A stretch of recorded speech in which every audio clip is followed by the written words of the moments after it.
Author to Authority podcast. And as always, I am so honored to have my co-host and best friend of over 30 years, Juanita Wootton-Radko on the show. So welcome, Juanita. Good morning, Kim. How are you today? I'm doing really well. So today we're going to talk about a topic that I know many people wonder about, and that's how do you become an international bestseller on Amazon? And it is a title that a lot of people want. So we're going to focus in on that today. And just before we do, though, I want to talk about that title, International Bestseller. Some people think that they absolutely have to have it to be shown that they are an authority in their niche. And it's not true. Okay? It is a great check mark to be able to have on sort of your positioning checklist of different things that you want to do. But at no point do you ever have to be an international best-selling author to be able to be the authority in your niche, build a fantastic business, and have people want to work with you. That being said, again, every little thing that you can do that proves that you are the authority does help, but not always necessary. So we're going to talk about two key concepts to becoming an international bestseller, and they're probably not what you think. But just before I get into kind of my going on, Juanita, did you have some opening thoughts for us today? I was thinking about what you were just saying and considering that having as many things as polished as possible is similar to being prepared for a job interview. Mm-hmm. You wouldn't go to a job interview with bedhead and clothes with stains on them, and you'd probably brush your teeth, like all of these At least things. we hope. I hope. So I think, do these things matter? Are they? Yes, they matter. It's the baseline of, we don't think about it, but everyone has a baseline of what's acceptable, Mm-hmm. And what's professional. Mm-hmm. And that's what we're dealing with, is that we have some unspoken, what shall I say, predispositions as to what is considered a professional bestseller. Mm-hmm. That's something that we're going to get into today. Yeah. And so there are probably many definitions of international bestseller, and I've seen some people really fudge the line on this and call books an international bestseller when I don't really think they are. So here is sort of RTI Publishing's version of what we consider to be an international bestseller. So to be an international bestseller in our eyes, you have to have hit bestseller status in at least one category, but preferably two, in more than one country. And usually you want to have one of the big ones, which is Amazon.com, and one of the smaller countries, Canada, UK, Australia. To us, that really means that you are a bestseller. And it means that you can prove it, that you've taken the picture of your book with the name bestseller beside it, and you can see it in two different countries. To have bestseller in one category in one country does not, for me, make you an international bestseller. It does make you a bestseller. And you need two nations to be international. Yeah, exactly. I don't think I need to go searching on dictionary.com for for that one. More than one. So here's a book I did, and this was a fun book that been giving away when I do events, and I am actually going to put it on Amazon at some point this year. But if you notice at the bottom here, it says Canadian best-selling author. And back when I was first writing books to train people how to run a business from home, I had attained Canadian bestseller status. So, but I didn't get international. I didn't get any other country except Canada. So I never said up till about the last couple of years, when I actually am now an international, several-time international best-selling author, for a few different collaboration books that I've done for my clients and I participated in, not only creating the books, but also being in the books. But until that point, I would never say I was an international bestseller. I was a Canadian best-selling author. And I think it's important to, if you want to be that authority in the niche, in your niche, it has to be genuine. It can't be something that you fake. For the short term, you may get some results from it and people may ooh and ah, but over time, people are going to realize that it's not genuine. And that's actually going to go against you. So in my opinion, you're always better off just to be honest about who you are and where you are at in life and how you can help people. An important point to promoting yourself, we've talked about this before, is having integrity and reliability. And if you start labeling yourself as an international bestseller when you're not, then you've shot yourself in the foot before you've even made a relationship with your clients. Exactly. So now that we've covered those couple of quick things, want to get into the main topic today. And this is part one of 2 parts on becoming an international bestseller. So there's 2 key elements that you need to have in place to get that status on Amazon. And it's all based on sales.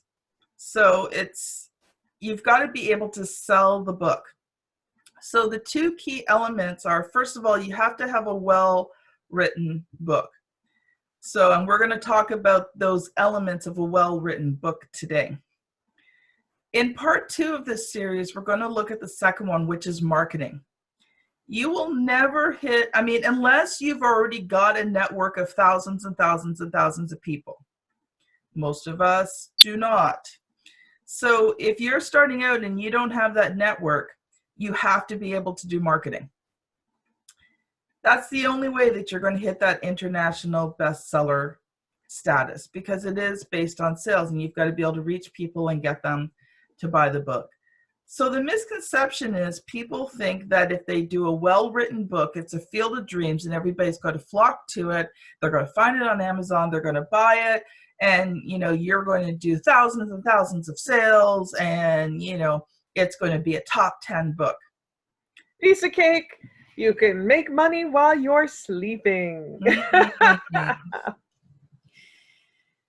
And if you believe that, I've got a swamp in Florida I'd like to sell you. Waterfront property. Yeah, exactly. You have to have those 2 key elements in place. And both are essential components of the formula to create an international bestseller. And like I said, we are going to cover extensively the marketing side of it in part 2. So today we're going to look at the elements of a well-written book. Here's the reason why a well-written book is essential. It has everything to do with your reviews. When people check out your book on Amazon, they look for the reviews and they read the reviews, and they will look to see how many good reviews you have and how many bad reviews you have. Now, if you've already got a network and someone's buying the book because, you've asked them to, or they're your friend or whatever, they're not really going to check out the reviews. But to hit international bestseller, you're going to have to rely on more than your network. So you need to have those good reviews in place so that when people check it out and they read the reviews, they're like, oh, wow, I've got to read this. Mm-hmm. And so to get good reviews, there's 4 things that have to go into a good book, and Juanita and I are going to talk about each one of them. So I think I'll cover having a good cover. And then Juanita, I'd love for you to talk about having readable, relatable content. So it says you can't judge a book by its cover. Well, everybody does. It's the first thing that people see, and it does greatly influence whether they buy the book or not. So, you know, if you're positioning yourself as an authority with your book, your cover better reflect that. And it doesn't mean that the cover has to look the same. I mean, you can look back there. There's 4 different covers of 4 very well done books, and none of them are the same. But they all have that element that they catch your eye, they're clear, they're well done, they're graphically designed beautifully, and they catch your attention. So when you're creating your book, unless you're a graphic designer, do not do the covers yourself. Get them professionally done. It is worth the money to have that proper cover. Because if people do not see a professional cover on Amazon, they don't think of you as professional, and they won't even read the book description. They won't even get to the point to even find out what your book is about. So Juanita, I'm going to let you loose. You can share some thoughts on good cover and then talk about readable, relatable content. Well, Kim, I was just thinking, again, relating it to sewing, but one of the things that was the worst thing in the world for a home sewer, a hobby sewer, is when you wear something and you say, I made this myself, and your friend says, I could tell. And I was just thinking, that's the same thing with a book cover, is that you can, if you go on Amazon, you can look at those book covers and you go, they did that themselves. Mm-hmm. This is their favorite font. Why do people like Comic Sans? All of these things come into your mind. The other thing I was thinking about is make sure your title is intriguing. Mm-hmm. That it's like, and you reel in your audience, like it's your. I don't want to say it's your pickup line, but it kind of is. You know, just looking behind you, I can see Own Your Dreams, Selling from the Heart, and The Sport of Life, and all of those things. I think, oh yes, I have dreams. Mm-hmm. I care about selling from the heart. I care about doing everything with my heart. Mm-hmm. And life, I love life. All of those things are enough to make me go, all right, let me look at the back cover. That's something that you want your potential reader to do. You want them to reach out and grab the book. So I'd also say choose a clear font. I already kind of poo-pooed Comic Sans, but there are more professional fonts to be used. If you're not writing a children's book, don't even touch it. And you know, those are all elements that a good graphic designer is going to take care of for you. Mm-hmm. That they're going to look at all of those things and, you know, really put together something that reflects your book well. And you did hit it on the nail. Like, the good cover has to have a good title. And sometimes there's several different ways to do titles, and we can't really get into that today. I teach a whole course on how to title your book. And it does depend on, you know, how you're using your book on how you title it. So we won't go too much into that today. but it is important. So some things to note with your title. Shorter titles tend to do better than longer titles. If you have to do a longer title, I suggest giving the book a shorter title and a longer subtitle. If your title is not clear in what your book is about, then your subtitle better explain what your book is about, or the main benefit that the person's going to receive by reading this book. Again, you want to hook them in. So sometimes a fancy, catchy title will hook them in, but if they don't know what the book is about or can't figure out what the book is about, they're not going to buy it. So Juanita, that leads us to a readable and relatable content in your book.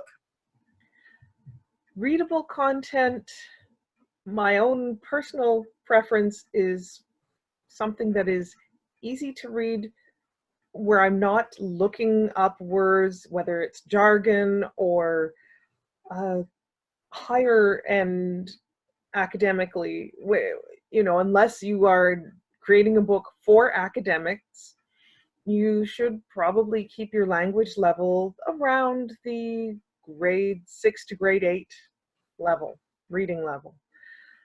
Relatable content, well, we've talked about it in the past, how you're considering your audience. Who is your ideal reader? You're going to write for that ideal reader. You're going to consider what their problems are. You're going to share how you overcame similar problems, but in a way where you're telling your reader, you can do it too. Mm-hmm. Don't give up. You're able to do this, and you're encouraging them. You're sort of like a cheerleader going, come on, keep going. You're a coach and a cheerleader, and you're just rooting for this person, as opposed to, I am an expert, and you poor fools need to listen to me, because, dumb bunnies, this is how it's done. Yeah, yoink! As my favorite Dorothy Parker once said, this is not a book to be put down lightly.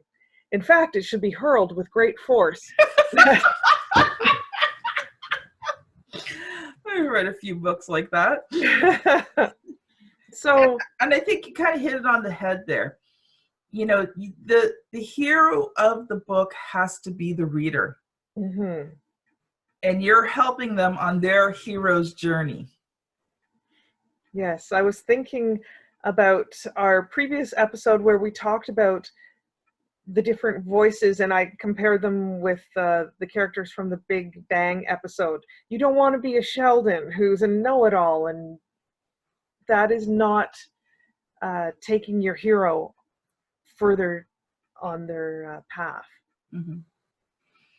And I think books too have to have a good logical order to them. Absolutely. You know, and so logical is not strict, okay? It's not a strict thing. But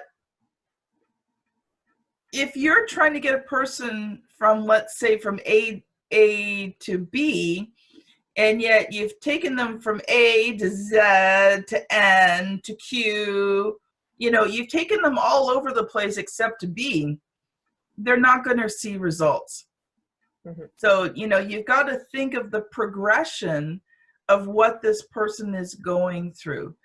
And, you know, even if a lot of your book is telling your story, it doesn't have to be chronological, completely chronological, but you do have to do it in a way that makes sense. You don't want your story to be kind of all over the place so people don't know when this happened or where it happened, or, okay, I'm confused. Like, you know. Why are they telling me this now? Yeah, exactly. I know that can be a challenge. Sometimes for me, in my head, I think, oh, A, B, C, D, E, but I make a gazelle-like leap to K, and sometimes I'll have someone say, but what about B through J. And it's like, whoa, didn't you get that from when I glancingly said H?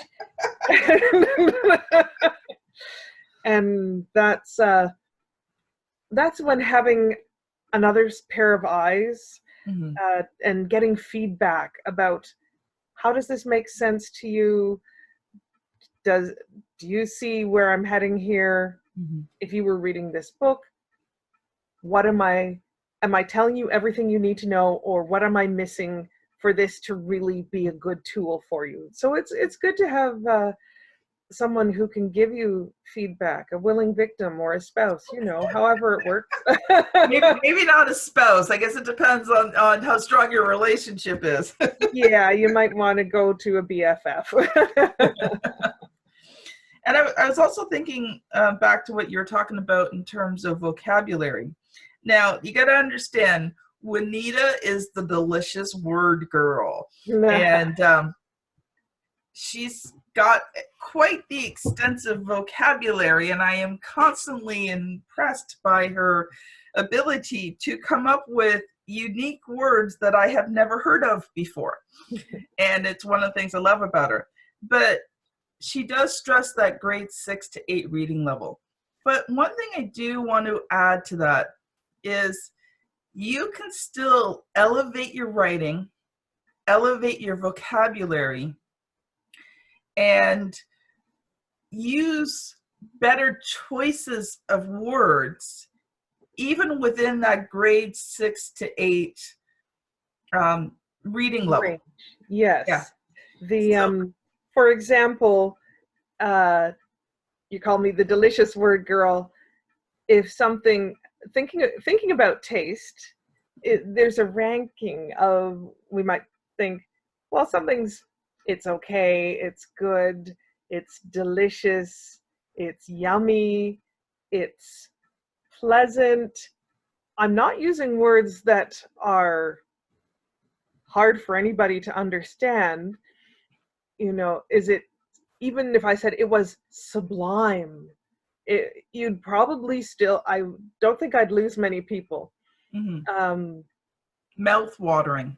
Exactly. There is room for variety there. My personal favorite for absolute best would be ambrosial, which is one that I just trot out on special occasions, but boy, it had better be dang delicious if it gets that one.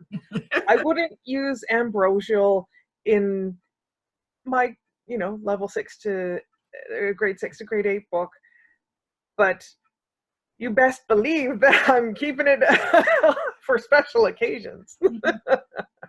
Or even words like it was tart, or, instead of saying sour, tart is the more delicious. Succulent. Exactly. You can use words that are understood by people. They're just more descriptive than our usual. It had pucker power. Yeah. Yeah. Giving a visual image and playing with words that actually create a response in you physically. Yes, you were scared, but saying that your heart was pounding and you could hear your pulse in your ears definitely brings it in sharper into focus. Yeah, so paint that picture with your words, so that when you're telling people things, they can see it, they can taste it, they can hear it, they can see it, they can feel it. You weren't just afraid, you were terrified, petrified, paralyzed. Yes. There's a lot of different words that you can use which bring out the meaning even more, that are still commonly understood. So, which I'm going to let you do the next one, because you are the editor de excellence. And that one is good grammar. Good grammar police. Yes, Oh. my grammar Nazi. And thank you for it. It's important to realize we actually speak two different languages, or we understand two different languages. Yes. When we're talking with our friends, especially longtime dear friends like Kim and I, we can be allowed to fall into lazy or teenager type language. So we've got the casual language that we use when we're with friends and socializing. We have a professional language that we use when we are at work, hopefully. And we have a written language, and that is where the line has to stay on the professional side, not on our casual side of things. That's where good grammar is really important. The real key with good grammar is that when it's working, when you are using it to its finest, it's almost invisible. It's so clear what you mean. When I say, behind the curtain stood a man, that's awkward phrasing. There was a man behind the curtain. Both are understandable, but they give you a different feel as when I set it up with the language. I'm preparing you for a different kind of story in both instances. Good grammar. All right, my pet peeves. My goodness, know when you're supposed to use an apostrophe, people. If you have more than one thing and there's an S, the apostrophe goes on vacation and doesn't come anywhere near it. That would be my one thing more than I would pay cash money to never see a misplaced apostrophe in a plural. I feel strongly about that one. Everything else, I'm kind of I can say, all right, we can work with that. But I think we should all know whether we're talking about more than one or whether we own something. When you own something, that's when you use an apostrophe. And I'm taking that hat off now because the podcast isn't about grammar by itself, but I feel it's worth just remembering that one rule and your grammar will shine. Well, and I think grammar is important. Like you said, when grammar is good, it's invisible. Yes. And that's why you want to have good grammar, because when the grammar is not good, everybody notices it. It's kind of like, I'm trying to think of a good, as you're driving along and the reader is driving along in the reading car, and then you go, ear kabomp, as you hit that inelegant sentence, and you go, oh. And then you have to kind of, all right, get back. Yes, there's a mistake there. Keep on going. Was that what they meant? And so it distracts the reader from your message when you have something. It could even be as simple. Here's one thing that people are in danger of now, because we have such good spell checking, is that accidentally replacing one word, spell checking and autocorrect, you have a true word, but it's not the word that you intended in that place. And so that is definitely where the reader has to get out of the car and check the tire at that point. Like, what were they talking about? Well, it could be the difference between shut or I'm not going to say the other word. Or shout. And the other day at church, we were talking about all your burdens he will gladly, and the phrase was gladly bear, like carry, but there was a typo and it said he will gladly hear, like he's going to listen to you unload on him for. So it could make sense, but it was the next line was to rhyme with care. So bear was the word we were looking for. And I think that's why we can't stress the importance enough of an editor. And I mean, even punctuation. So take these two sentences. It's the exact same sentence. Let's eat, Dad. So if you put a comma after eat, it's let's eat, Dad. Or if you don't put a comma, it's let's eat, Dad. You're a monster. A monster. I was, one of my favorite ones with that is, woman without her, man is nothing. And with the men would punctuate that saying, woman without her, woman without her man, comma, is nothing. Nothing. Meaning that a woman has no value without a man. Woman without her man is nothing. You would, woman, colon, without her, comma, man is nothing. Nothing. Entirely the reverse, right? So, yeah, get your grammar checked. And as much as I love Grammarly, and I do enjoy it, it's still not good enough. It's not an AI. It's not going to save you from words that, like I said, the difference between here and bear, it's not going to catch.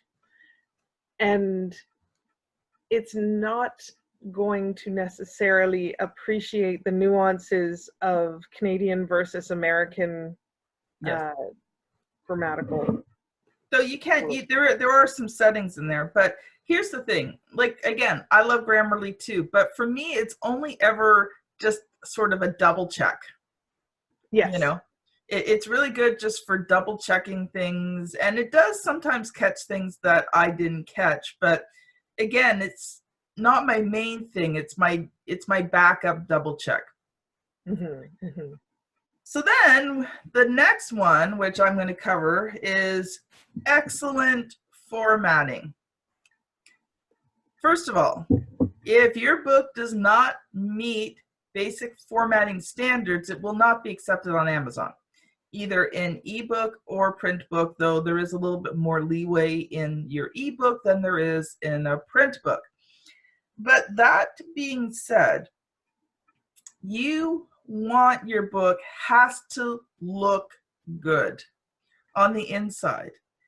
If the formatting is not consistent, and Amazon doesn't check for consistency in terms of font, sizing, different things like that, they more look for margins, placement of pictures, graphics, things like that. So you want your formatting to be consistent throughout the whole book. All of your subheadings are the same font, the same size. All of your body font is exactly the same. All of your heading fonts are the same throughout the book.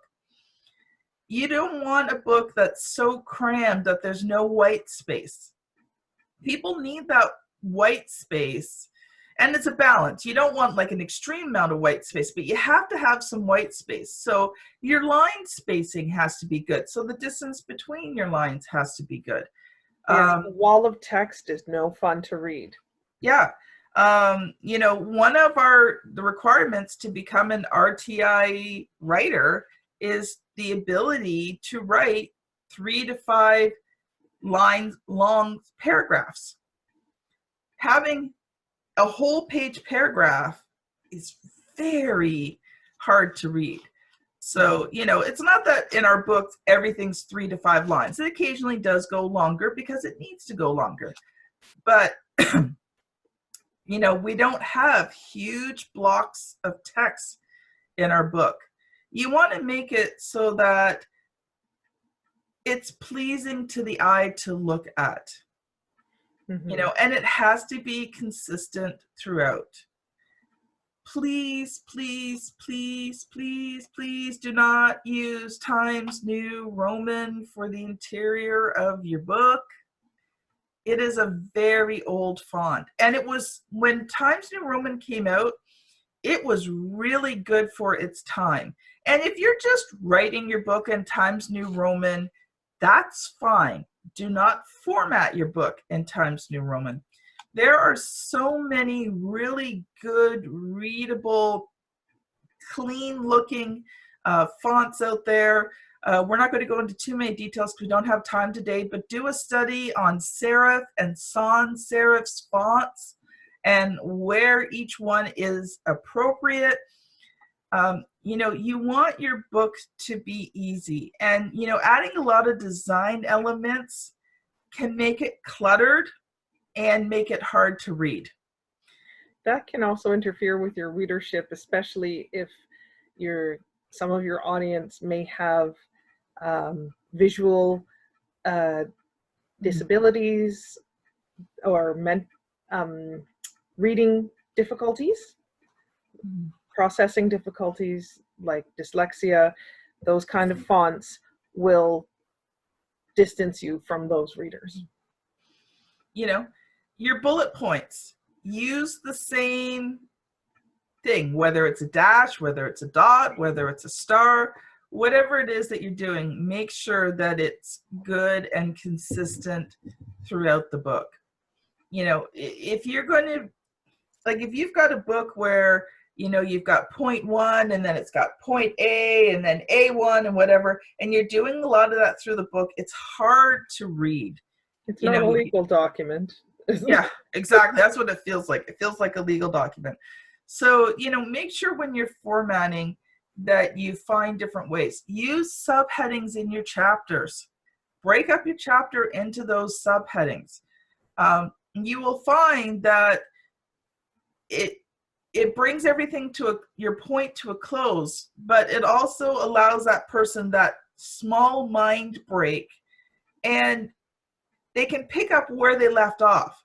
Sometimes, you know, if they forget to put the bookmark in, they'll remember what subheading they were just about to read.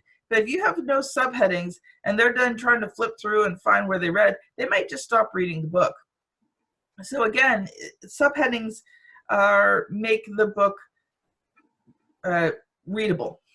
And they give it more value, really, when you have subheading is a moment for the reader to pause and go, oh, this must be an important point, because we've got a whole section about why you should use bananas in your chocolate chip muffin recipe or whatever. Ooh, that sounds good. Yummy mummy muffins. So when you take all of these things and you combine them together, so you have a good cover, a good title, readable, relatable content, when you have good grammar and good formatting, you will then get good reviews on your book. Now, sometimes you will get bad reviews on your book, and it's actually a good thing. You don't want a ton of bad reviews, but here are the kind of bad reviews that you want. You want the kind of reviews where people are telling them how horrible the book is, but you can tell by reading the review that they really weren't the right person to read it in the first place, and they have no clue about the topic. So they were reading about a topic that they really didn't agree with in the first place, and the book just enhanced the fact that they really were not the right reader for the book. Because anybody who is the right reader for the book will look at the cover, will look at the subtitle, the topic, will read the book description and go, oh yeah. But then when they read a bad review, you know, when they read a bad review on the book, they're like, oh yeah, this person has no clue what they're talking about. Those are the kind of bad reviews that you want. You do not want bad reviews that say, oh, this book sucked. The grammar was horrible. I could barely read it for all the spelling mistakes, or, you know, it was formatted so bad I didn't even make it through the first chapter. those are not the kind of bad reviews that you want. You know, you want, your bad reviews should be more based on the content and how it's not just right for that person, as opposed to the quality of the book and the quality of the writing. It's like those reviews are like we were talking about at the beginning with the showing up to your job interview looking well dressed and polished. It's kind of like you showed up to your job interview and you bombed it before you even got in the door because you had to run in your pantyhose and your makeup was messed up, whatever. The benefit or you to forgot having to put deodorant on. talk about making a wrong impression. Dress sweat. The bright side of having a negative review, I find, is that when I read a series of reviews in anything, when I go on to wish.com, who is not a sponsor, but I'm talking about, when I go on that, those types of sites, and I look at the reviews, quality product arrived sooner than I expected, blah, blah, blah. They are all so happy. I am delighted. And I'm like, this seems like you just faked this review. Nobody fakes a negative review for themselves, or I've yet to meet someone who does. So when I look through a review and say sort of a mixed review of, well, I liked this and this, but I wasn't so happy about that, and I go, okay, all right, they're complaining about something. Would that bother me? No. Or I go, that would bother me. Maybe this isn't the right product. Maybe this isn't the right book for me. Fine. I'm not the ideal audience for that book. Mm-hmm. But that's a more valuable review to me as a consumer. Yes. And the value for you is that it protects your integrity. Mm-hmm. Again, because if you can take the hit and let those ones stay up there, that adds to your credibility. It's like you can address saying, well, thank you for your feedback. Yep. And move along. They are not, they have not considered all the work you put into it, but that's a valuable thing of aspect. Thank you for your feedback. I'll consider that when I do the second edition of the book. Yeah. And if they have negative things to say about your second edition, well, heck, they bought it. Yes, it wasn't all bad, hey? I bought this book to see if it was any worse than the first one. And you know what? It was about the same level of bad. Do you want me to make a dedication to you on the third one? Yay! So when you combine those elements together, you get the good reviews that you need. And once you have those really good reviews, and you don't need a ton of good reviews. It's not like you need 100 reviews on your book. But if you've got a good 10 to 15, let's say 13 of the reviews, are 4 or 5 star, and you maybe have like 1 2-star and 1 1-star book, And again, it's, you can tell the person just wasn't the right person for the book. That's a good blend of reviews. And, when you get reviews from people who talk about the book and how it changed their life, that's even better. So, okay, I'm having one of those days. I just lost my train of thought. So, Juanita, I will put it over to you for a moment to share your thoughts. Okay.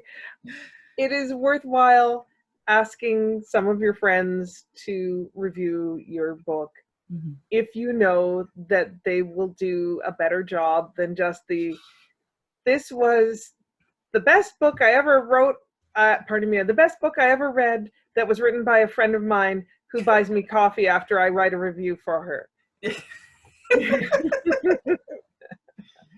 You know, like, although it worked for Al Palladini. Those of you who grew up in the Toronto area will recognize Al Palladini. He had radio commercials where his mother would go on and say, "The Al Palladini's used cars are the best car dealership that was ever owned by a son of mine." And it was a big joke. Because any Palladini is a pal of mine.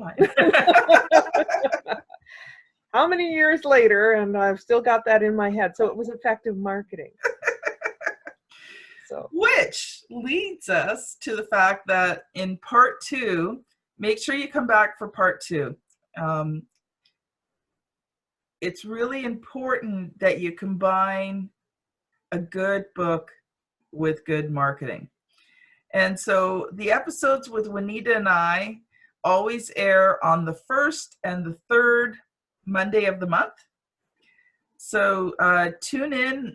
This episode will air the first Monday in April, and we will talk about marketing, and we'll give you lots of really good hints and tips and places where you can start, because marketing is such a massive topic.